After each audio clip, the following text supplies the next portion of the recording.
Hello again, and as you're watching this video, I'm assuming you're preparing to teach and lead the conversation in your Sunday school class for this Sunday. Thank you for allowing yourself to be used in this way. This is an exciting journey that we've been on for the last number of months as we've been looking into the Gospel of Mark and wanting to meet Jesus again in the Gospel. And the Gospel of Mark has a lot of stories that tell the events of Jesus' life, and we come to one particularly exciting story this week in the story of Jesus and his disciples crossing the Sea of Galilee. He has just finished teaching them stories around the city of Capernaum, and as evening comes, in Mark chapter 4 verses 35 to 41, it says that they were making their way across the Sea of Galilee. And in the midst of that journey in the evening, a fierce storm rises up, and the disciples are literally feeling like their life is in danger.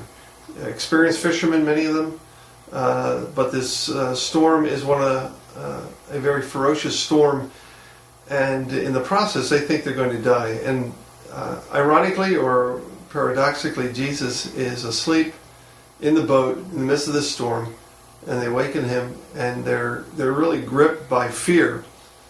And so what we want to look at in this story is there are actually two kinds of fear that appear in this story. And you'll want to lead the discussion in your class of these two kinds of fear. And if I was leading the discussion, I would ask the question, first of all, and these icebreaker questions are on the study guide that's available as a download on the website. But the question I would have you talk about is, when have you been stranded by a storm or a natural disaster? And have some conversation about storms or natural disasters that people have experienced. And the second part of that question is, who in your family or in your acquaintance is good at keeping calm in the storms? How do they do that? And have a chance to begin this conversation as we talk about fear. You see, fear is a natural part of our lives, and many times we are gripped by fear in circumstances that come about. And so the first part of this story is looking at how the disciples are gripped by that fear in the circumstances that are beyond their control. And how do we have faith in the midst of uncertain circumstances? How do we trust God in the midst of those uncertain circumstances? So that's a part of the discussion, and there are some verses for you to look at. 1 Peter 5:7 in the New Testament. Also Revelation 21, 6 to 8. You'll see the word that Jesus uses for fear actually is translated in Revelation with the word cowardice.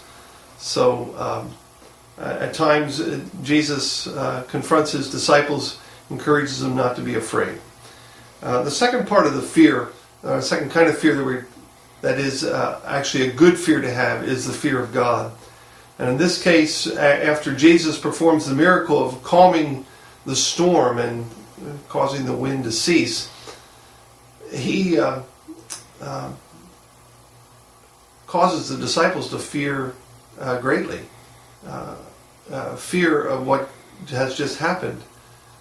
Fear in the presence of a God who could calm the storm like that. And that is a good kind of fear that in our lives is a proper fear of God. And so the question to ask is, how do we develop that fear of God that is not the fear that runs away from God, but the fear that acknowledges a God who is great and able to do great things? And I think of the first church in the book of Acts, as God was at work in their lives, as the kingdom of God was growing. It says a deep sense of awe. Awe and fear are synonyms in this case. A deep sense of awe came over them. And so the question to ask as you come to the end of this is, which of these two fears do you need to face today?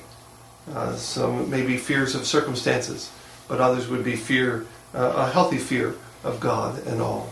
So blessings as you do your good work today of leading the conversation in your class. Thank you for your work.